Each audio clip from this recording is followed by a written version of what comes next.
Assalamualaikum warahmatullahi wabarakatuh. Baik, untuk video kali ini saya akan menjelaskan tentang materi pertemuan kedua atau minggu kedua di mata kuliah multimedia. Oke, kita lihat teorinya dulu sebelum kita praktek. Di sini lanjutan dari pertemuan pertama kemarin bahwa di dalam Excel itu ada beberapa fungsi. Fungsi yang selanjutnya adalah fungsi statistik. Nah, fungsi statistik ini ada perintahnya adalah count, countif, count A, count blank, dan corel. Corel ini digunakan untuk menghitung korelasi atau hubungan antara dua variabel. Kalau count di sini digunakan untuk mencari banyaknya data dari suatu range, jadi dia menghitung jumlah datanya ya, bukan jumlah range tersebut. Kalau untuk menghitung sejumlah range tersebut kita pakainya sum. Kalau countif untuk menghitung data numerik dengan kriteria tertentu. Kalau count A untuk menghitung data numerik atau karakter ya. Jadi kalau misalnya A itu dia menghitung jumlah, sebenarnya bukan data numerik tapi data alfabetik ya. Jadi bentuknya string teks gitu, kita hitung jumlahnya. Kemudian fungsi count blank untuk mencari data yang kosong. Nah, untuk implementasinya di sini di file Excel saya sudah buatkan. Di sini kita masuk ke fungsi statistik.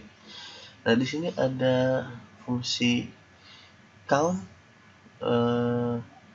fungsi yang digunakan untuk menghitung jumlah banyaknya. Sebentar, saya lihat dulu. Nah, di sini kita lihat ya, ada saya perkecil. Di sini ada tabel. Nah, kalau misalnya di sini kita masukkan perintah count D6, sel D6 sampai dengan 10. Nah, kalau kita D6 sampai dengan 10, kita lihat di sini. Nah, ini adalah banyaknya data 1, 2, 3, 4, 5. Maka kita masukkan di sini count D6 sampai dengan D10, maka dia akan menghitung datanya 5. Oke, kita ulangi saja perintahnya. Tinggal teman-teman masukkan saja sama dengan count kurung buka, kemudian value 1, value 2 nya kita drag. Silakan di sini. Ya. Hasilnya ada 5. Walaupun di sini ada 6 ya. A, B, C, D, E, F. 1, 2, 3, 4, 5, 6, ada 6 sel. Tapi yang terisi hanya 5. Jadi nanti kita akan menghitung misalnya count jumlahnya berapa. Nah, beda kalau misalnya selnya yang kita ganti. Kalau selnya kita ganti ke C, pasti hitungannya adalah 6, bukannya 5. Contoh. Kita masukkan rumusnya sama dengan count kurung buka, kemudian kita tarik jumlahnya yang kita mau hitung, kurung tutup. Jadi hasilnya 6. Jadi berbeda kalau misalnya tadi kita tergantung dari sel yang kita tuju ya, itu kalau count. Nah, kita balik lagi karena ini contoh. Kemudian kalau kita fungsi countif, fungsi countif untuk menghitung jumlah banyak dengan kriteria tertentu. Nah, di sini rumusnya countif, dari data di sini kita mau melihat jumlah nilai yang lebih dari atau nilai yang 90. Ada berapa sih siswa? Dengan siswa A, B, C, D, E, F nih ya kan. Kita mau lihat nilainya ada siswa yang 90 berapa orang gitu. Nah, di sini rumusnya sama ya kan. Kita masukkan pakai countif. Countif kurung buka, range-nya aja kita drag. Kita cek dari sini. Ya. Terus kita masukkan kriterianya. Kalau countif ini harus ada kriterianya. Tadi kriterianya adalah misalnya 90. Jangan lupa komanya. Kriterianya 90. Jadi kita akan mencari jumlah siswa yang nilainya lebih dari 90 atau nilainya 90. Ya, jadi dia akan menghitung jumlah siswa yang akan nilainya 90. Nah, totalnya 2. Nah, kalau kita ganti misalnya di sini nilainya jangan 90, kita mau hitung count if, range-nya kita blok dulu di sini. Nilainya jangan 90 deh, nilainya yang 50. Nilainya 50. Satu di sini. Jadi dia akan menghitung atau menghitung ya, kalau count itu menghitung data sesuai dengan kriteria yang kita masukkan. Jadi kita balikan lagi fungsinya bahwa yang dicari adalah yang 90. Kita masukkan ke 90. Jadi ada count if, nah range-nya dulu, kemudian kriterianya. Kemudian yang ketiga count blank. Count blank ini menghitung ada nggak baris yang kosong, jumlah yang kosong seperti itu ya. Maka di sini teman-teman silakan masukkan rumusnya count blank kurung buka. Nah, langsung aja di drag, kan dia pakai range doang tuh. Terus kurung tutup, enter. Dia akan mencari data yang kosong. Nah, berdasarkan tabel di atas, di sini ada data kosong. Kalau data kosongnya ada 2, kita delete misalnya, dia nanti akan berubah. Ya. Nanti juga akan berpengaruh. Jadi semuanya kita buat secara otomatis. Kalau datanya ada berubah, nanti semua data akan berubah otomatis. Nah, itulah fungsinya dari aplikasi Excel ini. Jadi teman-teman kalau misalnya ada datanya banyak, ketika data satu berubah, nanti otomatis akan berubah di sheet lainnya atau di sheet lainnya. Jadi kalau misalnya di sini ada yang berubah, nanti kita contohkan ya di pertemuan ketiga. Pertemuan kita akan praktek, kita buat sebuah aplikasi faktur, nanti kita pelajari. Nanti akan saya buatkan videonya untuk pertemuan ketiga. Oke, kita lanjut untuk yang terakhir, count A. Di sini count A fungsi yang digunakan untuk menghitung jumlah atau banyak tetapi datanya alfabet atau huruf. Oke. Jumlah di sini. Kalau misalnya jumlah angka kan pakai count. Nah, kalau alfanumerik dia pakai count A. Karena kalau misalnya di sini tetap walaupun pakai count sebenarnya masih bisa sih, gitu kan. Cuman bedanya kalau misalnya nanti menghitungnya itu pakai kriteria, dia harus pakai count A. Kalau di sini kita praktekkan aja deh langsung deh ya, sama dengan count jumlah datanya. Nah, kita bisa nggak pakai count A di sini? Bisa. Ada 6. Ini pun sama. Sebenarnya kita harus menghitungnya di yang berupa huruf ya. Nah, misalnya di sini. Di tabel di atas yang berupa huruf itu adalah ini. Nah, seperti ini. Jadi, hampir sama sih sebenarnya dengan fungsi yang count. Gitu. Nah, ini beberapa untuk fungsi statistik. Nanti teman-teman bisa lihat slide-nya. Kita lanjut ke fungsi berikutnya. Korelasi ya. Oke, saya jelaskan dulu tentang korelasi. Untuk korelasi, nah korelasi di sini menghitung hubungan antara faktor satu dengan faktor lainnya. Contohnya di sini ada data siswa, ada 6 orang siswa. Kemudian di sini ada jam belajarnya. Ini adalah jumlah jam belajar. Kemudian ada nilainya. Kemudian kita mau hitung sebenarnya di siswa A jam belajarnya 4, siswa B jam belajarnya 2. Kemudian di siswa C jam belajarnya 1, siswa D jam belajarnya 6, siswa E jam belajarnya 5, siswa F jam belajarnya 5. Terus di sini saya kosongkan ya karena tadi untuk contoh. Jadi kita bahas sampai yang ke 5 siswa saja. Nah, siswa A dengan jam belajar 4, dia dapat nilai 80. Sorry. Jadi siswa A jam belajarnya 4 jam, dapat nilainya 40. Nah, siswa B jam belajarnya 2 jam, dia dapat 60. Terus siswa C, dia jam belajarnya 1 jam, dapat nilai 50. Nah, siswa D jam belajarnya 6 jam nih. 6 jam dapat nilainya 90. Nah, berarti di sini siswa E terakhir jam belajarnya 5 jam, dapat nilainya 90. Nah, dengan data seperti ini, kita mau buat korelasi. Artinya, apakah ada hubungannya antara jumlah jam belajar dengan nilai yang didapat dari siswa. Nah, di data di sini kan jumlah jam belajarnya 4 dapat nilai 40. Jumlah belajarnya 2 jam, dia dapat nilainya 60.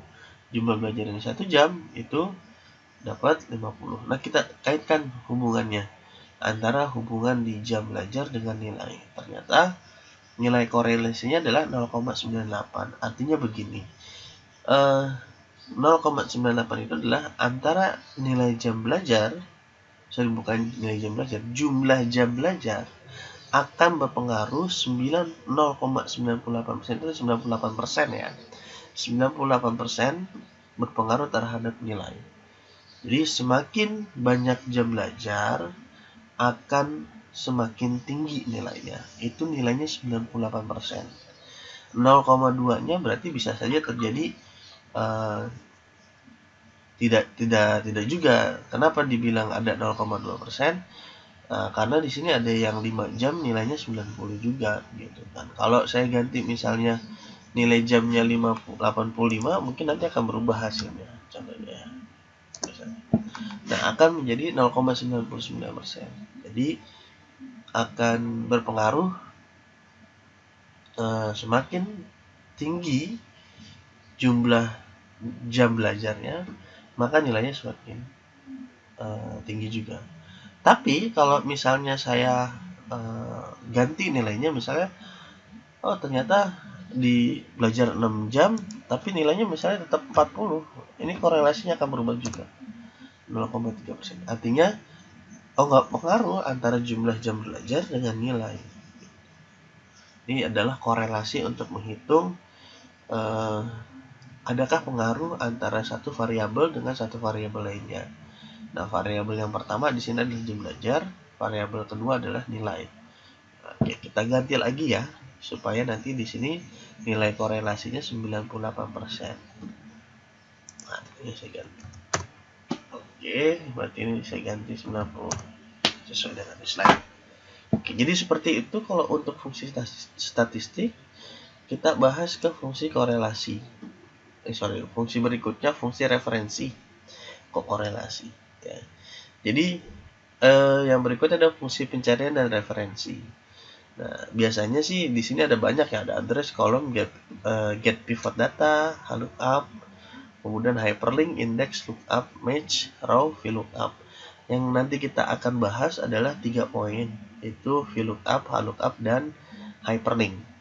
Cuman nanti hyperlink saya akan praktekkan di video pertemuan ketiga ya, atau di video latihan sebelum nanti pertemuan ketiga. Nanti kita akan membuat, kayaknya sih lebih enak di pertemuan ketiga aja ya.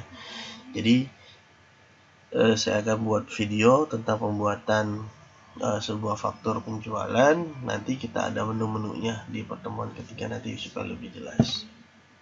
Jadi teman-teman gak usah bosan, nanti bisa lihat videonya di YouTube untuk bisa diikuti dan dipelajari. Nah, jadi kalau di YouTube kan bisa enak tuh, bisa pause dan lain-lain. Oke, kita masuk ke fungsi referensi. Nah, fungsi referensi ini saya bahasnya tentang VLOOKUP dan HLOOKUP. Nah, ini VLOOKUP. Ini HLOOKUP.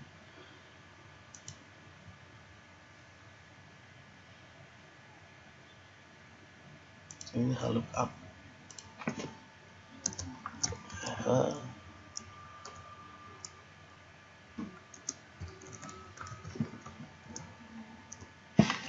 Oke, lookup seperti ini jadinya ya.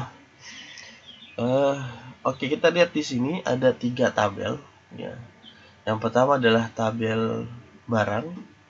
Tabel barang di sini ada kode barang dengan harga. Kemudian ada tabel salesman, kode cabang dengan salesman-nya, nama salesman-nya. Cuma bentuk tabelnya agak berbeda. Kalau misalnya di sini bentuknya agak ke bawah ya. Ya, kalau misalnya bentuknya ke bawah seperti ini, tabelnya seperti yang tabel barang di sini, ada kode barang dan harga. Nah, kode barangnya di sini, harganya di sini. Kemudian tabel kedua ada yang bentuknya ke samping, nah, kode cabang dengan salesman. Dan nanti ada vertikal, ada horizontal, ya kan? Kalau kita sebut dengan VLOOKUP, berarti dia vertikal ke bawah, dari atas ke bawah. Nah, kalau horizontal atau HLOOKUP, berarti dari kiri ke kanan. Jadi seperti itu ya. Tidak ada vertikal, bentuknya dari atas ke bawah, dari kiri ke kanan atau kanan ke kiri, itu namanya HLOOKUP. Nah, kemudian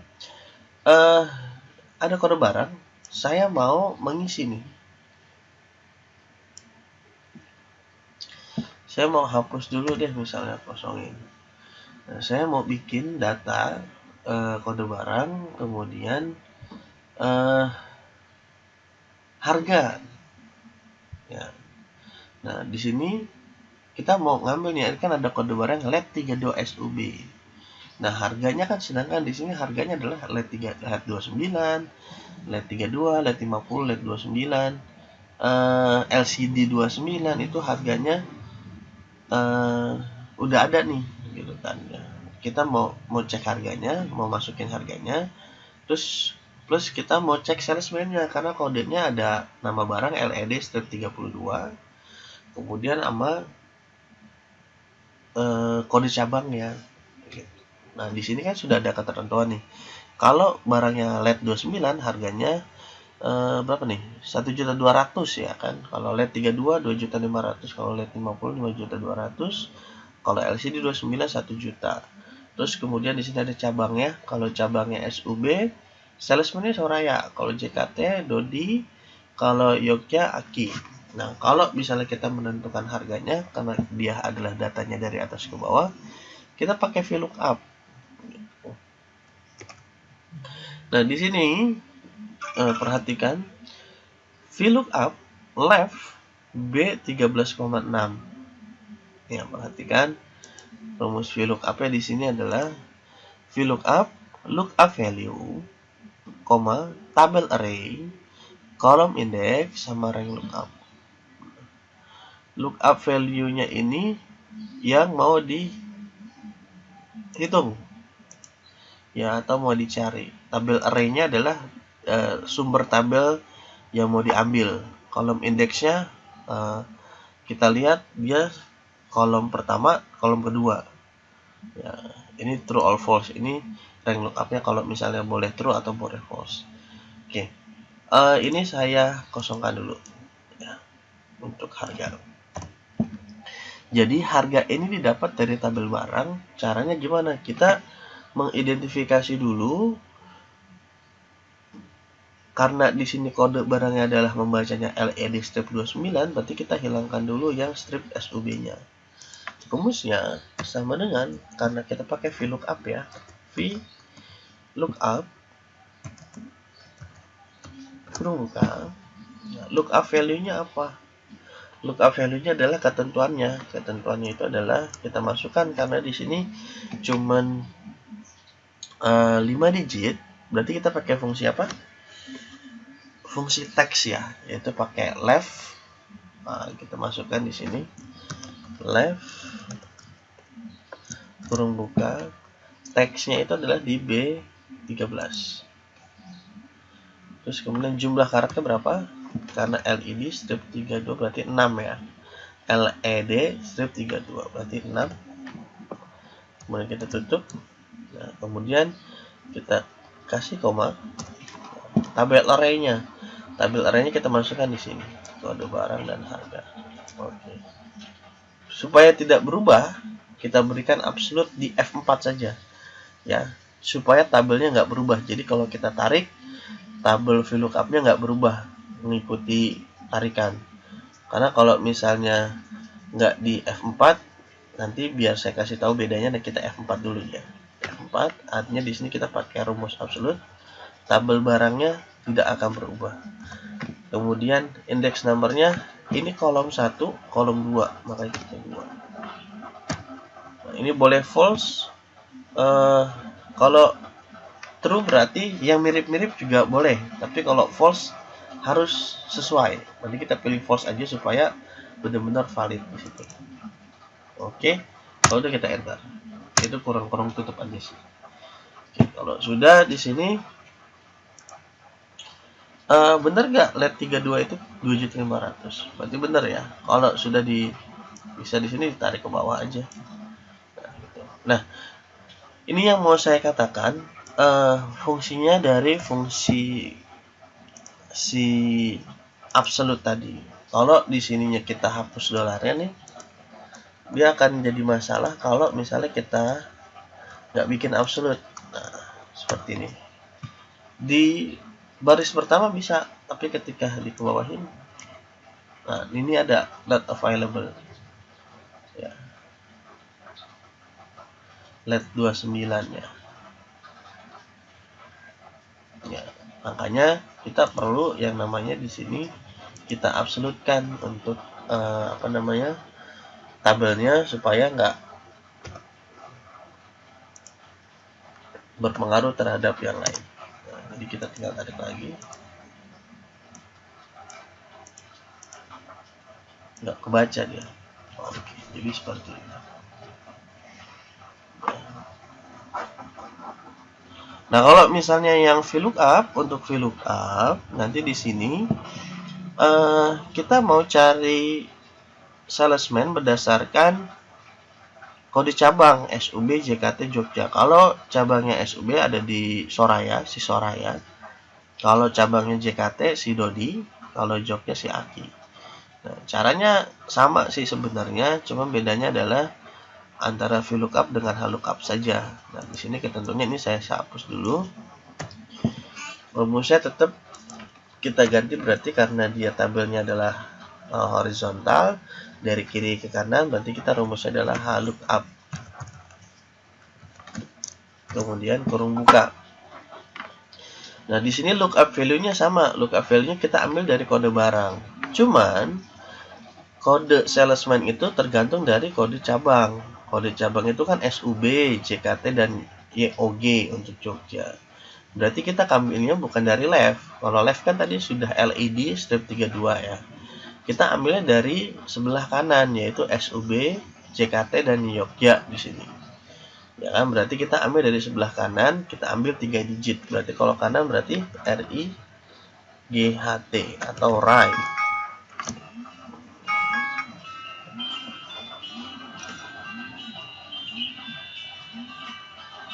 Kemudian kita lihat teksnya berapa atau teksnya yang mana. Nah, kita klik aja di sini yang di B13.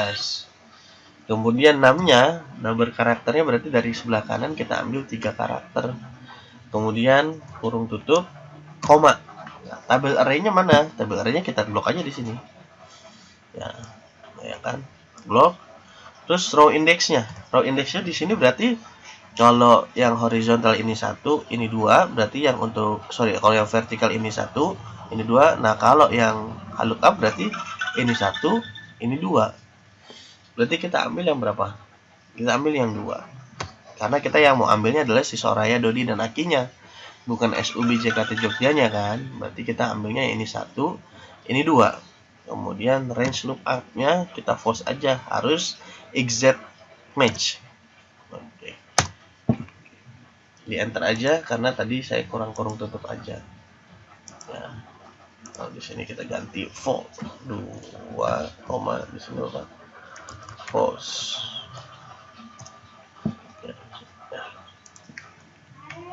Ya. Nah, kalau seperti ini gimana? Ini sama karena kita nggak pakai absolute ya. Nanti akan ada not available di sini. Nah, supaya bisa kebaca semua, kita ini kan untuk table array-nya ya. kita berikan F4 atau rumus absolut, kita enter, baru nanti kita bisa. Jadi cukup mudah.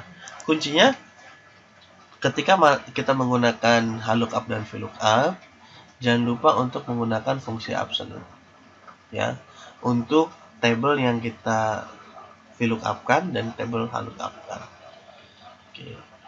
Oke, kita lanjut ke fungsi berikutnya, yaitu fungsi logika. Ya, ada fungsi logika, ada AND, false, if error, not, or, true, XOR. Nah, kalau fungsi AND mengembalikan true jika seluruh argumennya adalah true, artinya AND itu biasanya ada dua kondisi dan dua-duanya harus benar. Kemudian fungsi false mengembalikan nilai logika false. Kalau misalnya dia true bisa di false kan. Kemudian if, ini adalah uji logika atau percabangan dengan if. Kalau if error, biasanya kita pakai logikanya kalau terjadi error maka gitu. Maka if error, misalnya nextnya perintahnya apa, maka kalau misalnya ada error mau diapain nih, ada not berarti tidak, artinya kebalikannya. Not kalau misalnya or boleh salah satu. Kemudian kalau true berarti dia misalnya dari false bisa berubah menjadi true. Kemudian kalau misalnya XOR, kan berarti kalau ada or nih, or itu kan boleh ya, artinya atau ya kalau dalam bahasa Inggrisnya. Kalau atau nanti dia kembalikannya adalah XOR. Kalau misalnya si or itu true berarti nanti XOR-nya bisa menjadi false. Jadi nanti kita langsung praktek aja. Tapi saya di sini di dalam pembuatan contoh dari untuk yang logika tidak terlalu rumit sih gitu kan. Nanti mungkin kalau studi kasus kita baru bisa ketemu di kasus-kasus yang lainnya gitu kan. Di sini sih saya baru pakai untuk yang if-nya saja. Ada if, kemudian ada mid. Nah, di sini dilihat sebenarnya ini kosong ya kan, untuk nama barang dan spesifikasi. Nanti saya akan sudah saya kirimkan file kosongannya. Nanti teman-teman bisa lihat video ini gimana cara untuk mengisi tabel-tabel yang kosong. Nah, di sini sebenarnya ada kosong. Nah, gimana caranya kita mengisi, ada nama barang, spesifikasi, dan kategori. Nah, di sini ada ketentuannya. Nama barang diperoleh dari kode barang menggunakan fungsi if dan string. Nah, kode LED berarti namanya LED TV. Kalau kodenya LCD berarti nama barang LCD TV. Berarti di sini fungsi rumusnya berarti kita pakai apa? Kita pakai if dan string atau text ya. Jadi ada kita menghitungnya dari 3 digit ya, dari LED ya kan.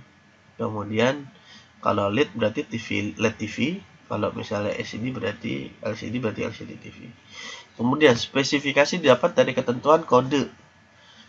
Berarti kita pakai if dan string lagi. Kalau misalnya kodenya 29 berarti spesifikasinya 29 inch. Kalau kodenya 32, spesifikasinya 30 inch, berarti dan seterusnya. Kalau misalnya 50 berarti 50 inch, ya kan, dan seterusnya. 40 berarti 40 inch.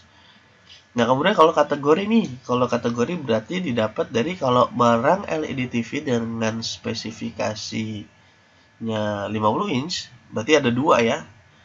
Udah LED, spesifikasinya 50 inch, itu dikategorikan mahal, sisanya sedang. Nah, teman-teman bisa lihat di sini ya. Nah, kita rumusnya di sini. If left C7 adalah yang di sini kode barang. Nah, kemudian 3 karakter LED. Nah, kalau misalnya dia tulisannya LED, ya maka rumusnya kita if left, di sini artinya rumusnya jika left C7, jika teks pada kolom C7 ini dengan 3 karakter dari sebelah kiri LED, maka adalah LED TV. Karena cuma 2, berarti kita masuknya cuma 1 doang nih. Ketentuan jika benar adalah LED TV, kalau salah LCD TV.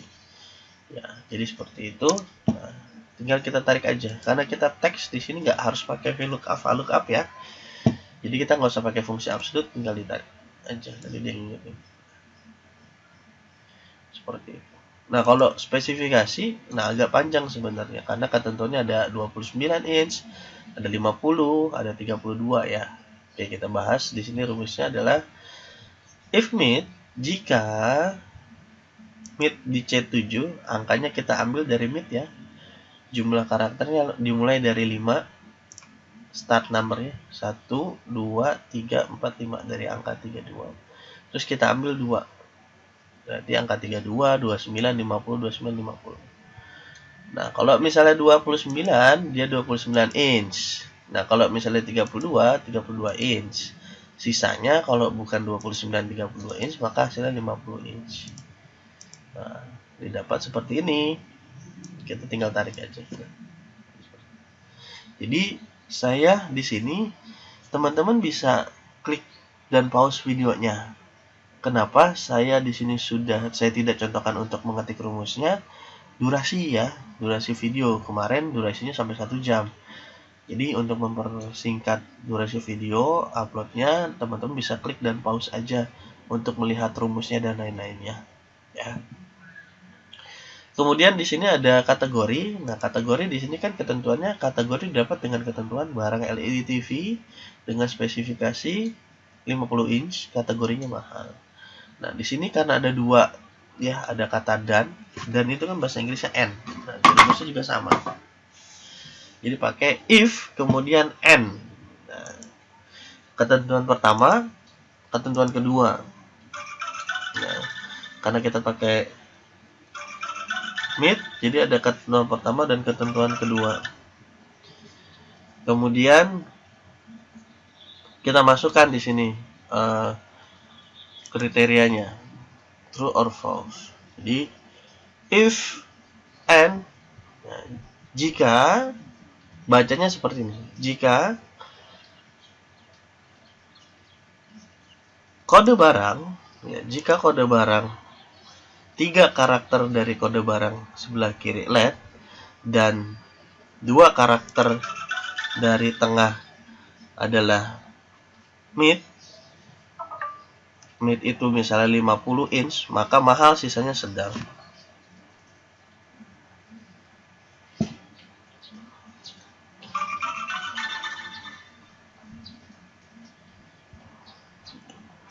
Oke.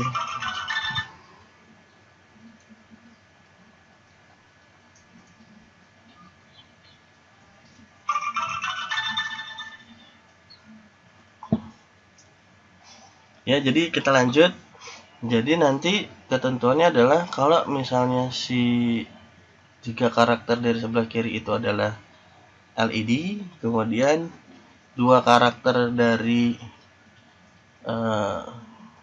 inch-nya di sini adalah 32, berarti itu sedang. Yang paling mahal adalah yang 50. Kalau misalnya kriteria LED itu sampai untuk kode barangnya adalah LED, untuk jumlah spesifikasinya 50 inch, itu baru bisa dikatakan mahal. Nah, kalau di sini kan yang pertama ini kriterianya adalah LED titik strip 32, maka dinyatakan sedang, ya kan? Nah, nanti tinggal tarik ke bawah aja. Oke. Jadi nanti sesuai dengan kriteria, kalau yang dikatakan mahal itu adalah di LED TV, kemudian inch-nya atau jumlahnya adalah 50 inch, maka di situ dinyatakan mahal, sisanya sedang. Ya, jadi tolong diikuti dulu rumusnya untuk konsep pemahamannya. Boleh nanti kalau misalnya dia mau di-share, teman-teman boleh nyari referensi lain. Kalau memang penjelasan saya dikira kurang jelas, nanti bisa kita share. Ya. Kemudian fungsi database. Nah, fungsi database yaitu fungsi ini saya lewatkan karena sudah saya buatnya untuk live. Nah, ini database. Nah, fungsi database ada dAverage, dCount, dCount-A, dGet, dMax, dMin, dProduct, dSum. Nah, latihannya di sini karena kita pakai database, jadi berarti kita harus buat database-nya terlebih dahulu. Ya. Nah, kalau misalnya ini database-nya, kita sebut dengan database-nya. Ini database-nya.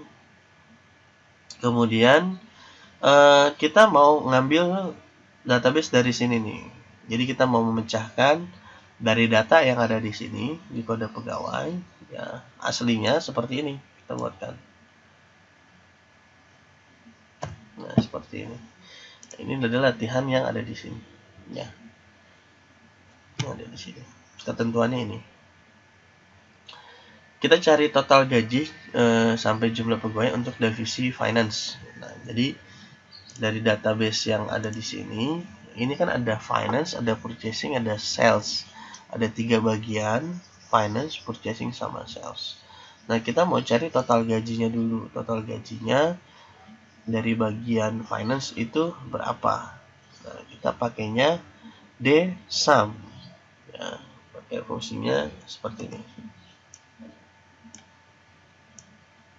Nah, ini siap. Kita fungsinya pakai dsum, kemudian caranya klik database-nya dulu, kemudian masukkan kriterianya, baru nanti range-nya. Nah, contohnya kita ulang deh. Rumusnya adalah gini. dsum. Nah, perintahnya di sini ya, kelihatan ya. Database, field and criteria. Ya, database, field and criteria. Oke, database kita blok di sini. Ini database-nya. Termasuk judulnya, ya, di seperti ini.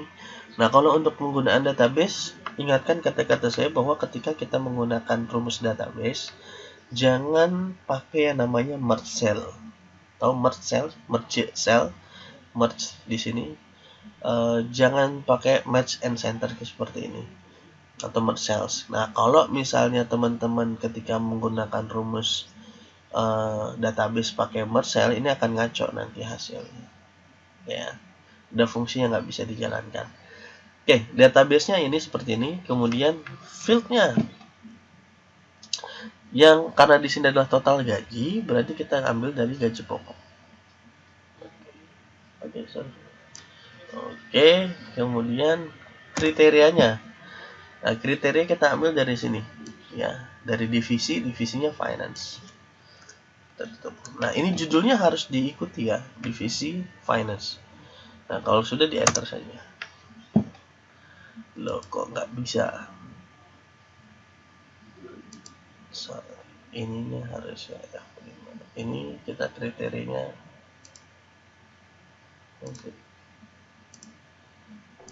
Ini F5 aja. Fieldnya kita ambil fieldnya gaji pokok. Nah, seperti ini. Jadi total gaji bagian finance kita ulangi ya. Ini adalah range database-nya, kemudian field yang di sini gaji pokok judulnya, kemudian kriterianya kita ambil divisi finance, ya, divisi finance. Dia sudah otomatis ketika divisi finance dia akan mencari nih dari sebuah database yang divisinya finance berapa. Nah, kalau di sini kan hasilnya kan daripada kita satu totalnya ada 180 juta, ya kan. Nah, biar enak nanti kita setting. Terus gaji rata-ratanya pakai di average, itunya sama, menghitung fungsinya caranya sama di average. Kita klik aja di average dulu kali, di average, kemudian database sama, fieldnya sama di gaji pokok, kriterianya sama ya di finance. Oke, gaji rata-rata ini Dmax. Kalau kita mencari gaji yang tertinggi, sebenarnya Dmax. Database, field and kriteria sama, database yang mana, kemudian kriterianya adalah gaji pokok, fieldnya adalah gaji pokok, kriteria adalah finance.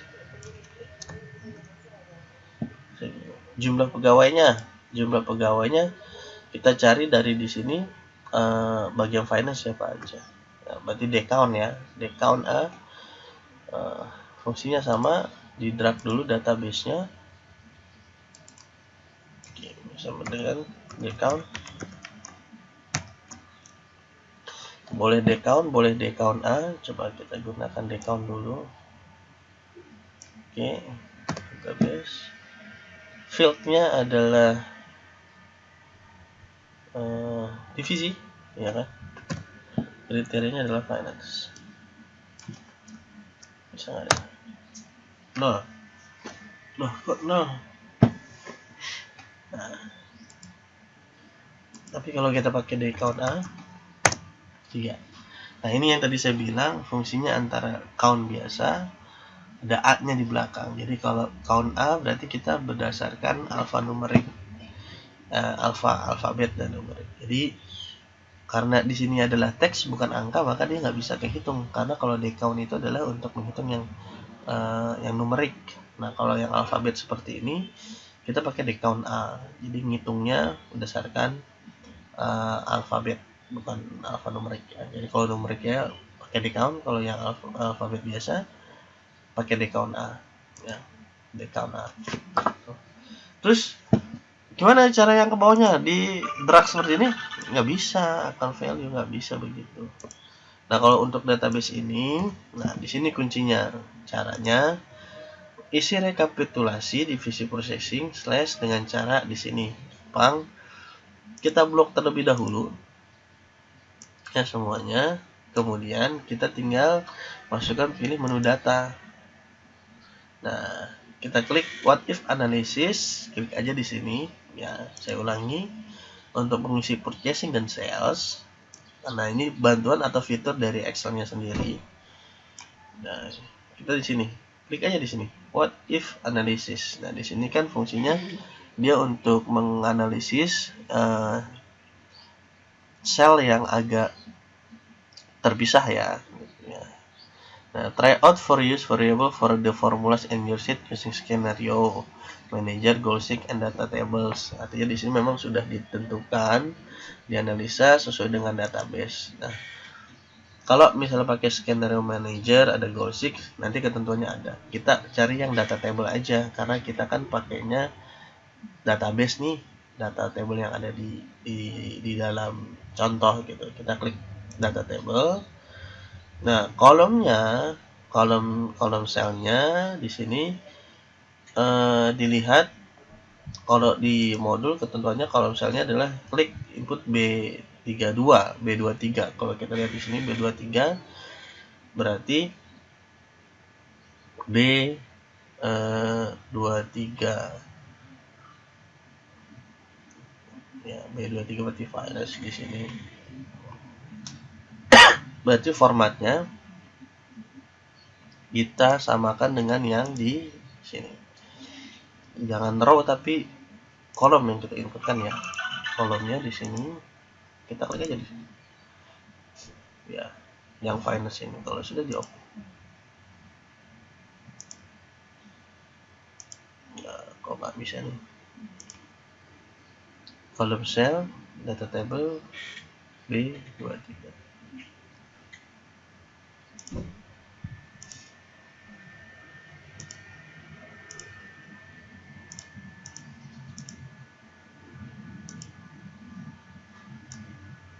Data analysis harus bisa.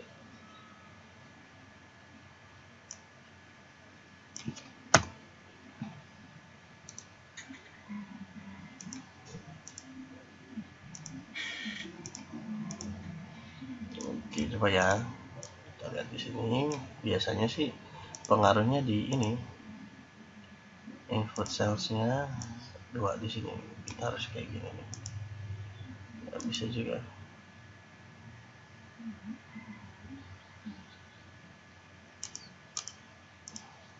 Coba.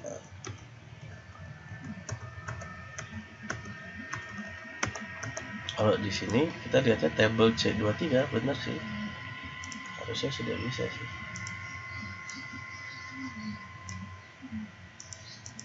Processing.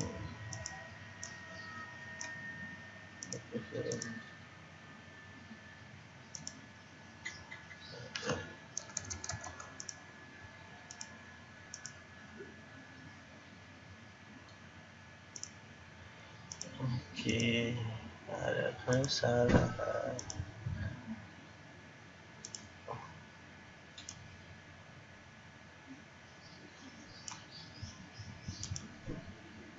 This selection is not valid. Make sure copy and paste doesn't overlap unless the same size and shape.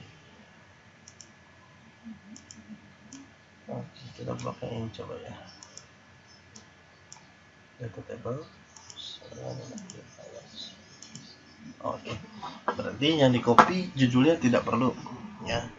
Jadi nanti kita menyamakan, sekali lagi saya ulangi ya. Jadi ketika kita mau copy di sini untuk finance-nya, kita blok di sini dulu semua untuk mengisi purchasing and sales ya.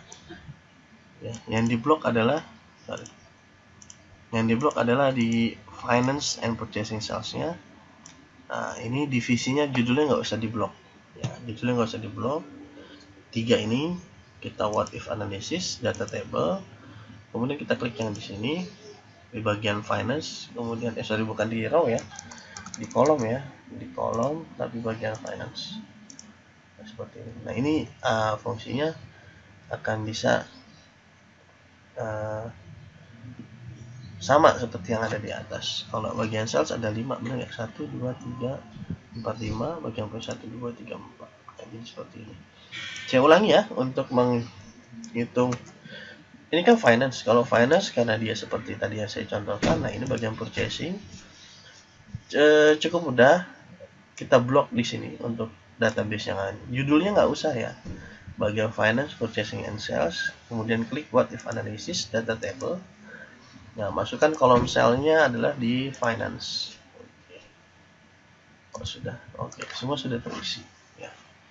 Demikian untuk fungsi database. Ada beberapa ya namanya manusia ya, agak sering lupa, saya juga kadang-kadang agak lupa. Nanti teman-teman bisa silahkan diikuti, dicontohkan.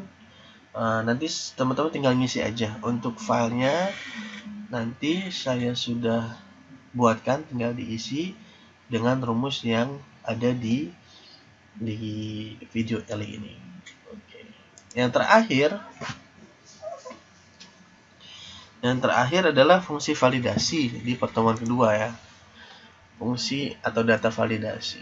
Nah, di sini data validasi intinya gini. Untuk validasi ini kita membuat list atau membuat command button. Jadi kita nggak usah capek-capek nih. Contohnya di sini kita sudah bikin list namanya data validasi. Validasi ini ada yang di sini. Pesan input kode cabang SUB, JKT dan Jogja. Nah, terus kalau misalnya nanti juga ada yang namanya kalau kodenya nggak ada gimana? Pesan kesalahan, kode yang Anda masukkan salah. Oke, kita langsung praktek aja untuk sebuah data validasi. Sheet-nya ada di sini data validasi. Oke, nah sebenarnya untuk data validasi kita mau bikin nih. Jadi teman-teman nggak usah bingung lagi ketika kode cabang sudah ada, tinggal pilih. Nah, ya kan? Jakarta, ya kan? Tuh, Jakarta, Bandung, Surabaya. Nah, kalau misalnya Surabaya di Surabaya, Jakarta dia akan berubah Jakarta, kemudian Bandung. Nah, seperti ini kan akan lebih mudah ya kalau misalnya kita kerja ya kan. Jogja, ya kan. Nah, ini rumusnya bisa dilihat if D7 SUB, kalau misalnya kodenya di sini SUB ya Surabaya, kalau Jogja ya Jogja, kalau Bandung ya Bandung, ya kan. Nah, nanti tinggal ditarik aja gitu. Nah, kalau misalnya ini saya masukkan di sini tanpa ada kodenya, kita tulis aja di sini SMG. Oh, this value is, oh ini masih bahasa Inggris, belum kita rubah. Oke, kita cek di data validasinya. Oke. Kita masukkan di sini ya. Kesalahan kode.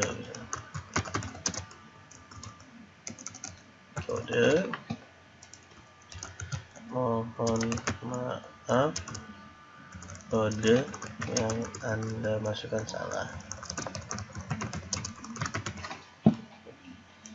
Seperti itu. Oke, kalau misalnya di sini saya tadi SMG ini muncul. Loh, kok belum muncul?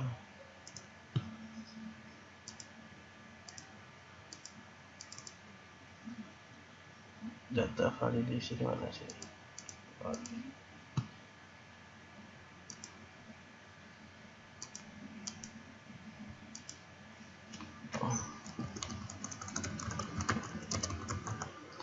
Sini ada data yang dimasukkan sana. Oke ya, coba kita cek lagi. Oke, kita drag dulu ya ke atas ya. Oke,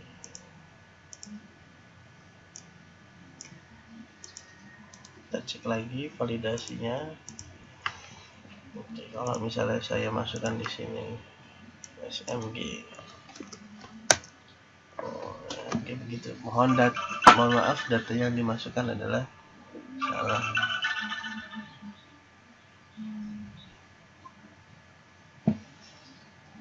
Ya,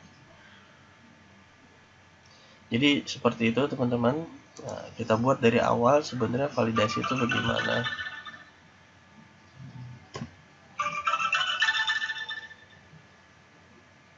Ya.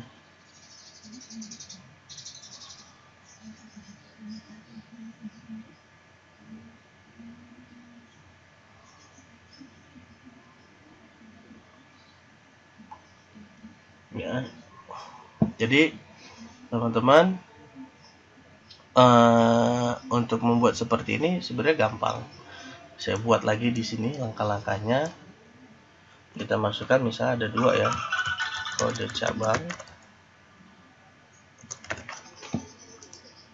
Oke, kemudian yang berikutnya adalah nama cabang.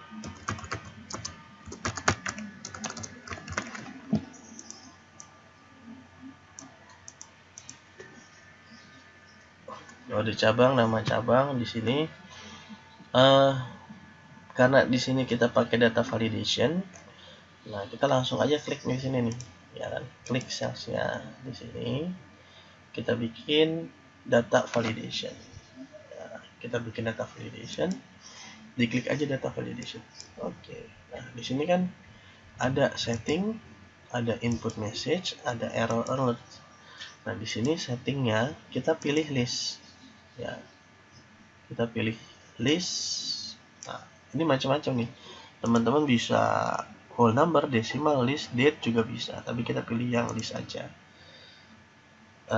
Kemudian source-nya, misalnya silahkan pilih kode, atau nggak usah pakai silahkan pilih kode, langsung misalnya source-nya adalah list isinya tadi, misalnya JKT dipisahkan dengan koma SUB, YOG. Oke. Kalau input message-nya nanti yang nampilkan judulnya misalnya.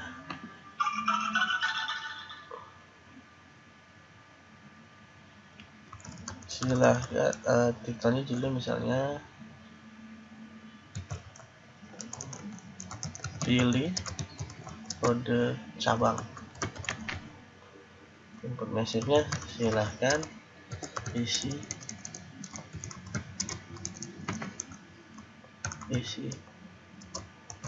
kode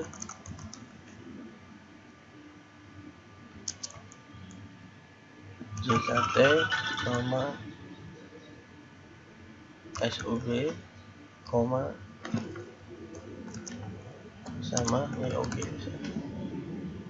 Oke. Kalau di sini, nah sudah pilih, masukkan ya. Ini berdasarkan list yang di sini. JKT, SUB, YOG. Nah, judulnya untuk input message-nya itu adalah yang ini. Pilih kode cabang, silakan isi kode JKT, SUB. Nah, kalau kita tambahkan kode alert-nya, nah data validation-nya di sini. Kalau misalnya ada error tadi misalnya, kita buatkan salah kode misalnya, kita masukkan mohon maaf kode yang Anda masukkan salah. Kita pilih di sini ya. JKT, kemudian kita drag aja sih ke bawah misalnya. Kita dipilih SUB misalnya Yogyakarta. Terus kemudian untuk nama cabangnya di sini kita pakai if, ya kan? Rumusnya ini if D7 pakai teksnya, kalau misalnya kode cabangnya itu JKT, maka Jakarta, atau di sini rumusnya SUB Surabaya Jakarta. Nah, teman-teman bisa lihat di sini. Ini saya copy pastekan saja biar lebih mempercepat. Nanti teman-teman bisa ketik sendiri. Ya, karena sama di sini langsung kita klik sama dengan copy paste. Nah, ini saya hapus dulu. Oke. Di sini ya. Jangan tarik ke bawah. Tarik aja ke bawah. Jakarta. Kok Jakarta? Oke. Sorry. Ininya adalah ya, ini D-nya D. Kita ganti G7. G7, sorry. G7 karena kita lihat di sini G7 ya. Jadi kita drag lagi ke bawah. Oke, baru kita berubah. Jadi seperti itu. Intinya sih kita harus ingat di selnya sih gitu kan. Kalau untuk merubah ini nanti belakangan. Nah, terus nanti kalau misalnya kita ini Jakarta ya, tadi saya hapus misalnya. Ternyata kita lihat nih SMG. Mohon maaf kode yang Anda masukkan salah. Nah, ini pesannya adalah salah kode. Retry atau cancel ya kita cancel aja. Nah, jadi untuk data validation itu ada 3 ya. Untuk setting itu adalah listnya yang ada di sini.